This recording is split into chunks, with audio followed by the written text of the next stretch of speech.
జనవరి 22న అయోధ్య రామమందిర ప్రారంభోత్సవం అట్టహాసంగా జరిగింది. మోదీ చేతుల మీదుగా గర్భగుడిలో బాలరాముడి ప్రాణప్రతిష్ఠ కార్యక్రమం పూర్తయింది.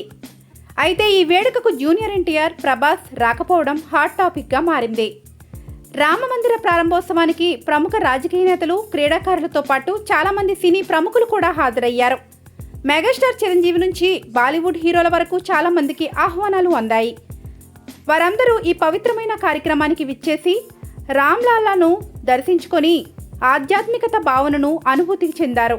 నిజానికి టాలీవుడ్ అగ్ర హీరోలైన జూనియర్ ఎన్టీఆర్, ప్రభాస్లకు కూడా ఇన్విటేషన్స్ పంపించారు. అయినా వీరు ఈవెంట్కి రాకుండా ఉండిపోయారు.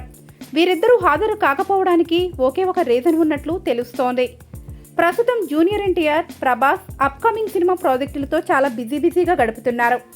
ఎన్టీఆర్ దేవర సినిమాని త్వరగా పూర్తి చేసే పనిలో ఉన్నాడు. ప్రభాస్ కల్కి, రాజాసాబ్, కన్నప్ప సినిమాల షూటింగ్స్లో పంచుకుంటూ తీరిక లేకుండా గడుపుతున్నాడు. ఎంత బిజీగా ఉండటం వల్లే వీరు ఆ పవిత్రమైన కార్యక్రమానికి రాలేకపోయారని సినిమా వర్గాల్లో ప్రచారం జరుగుతోంది.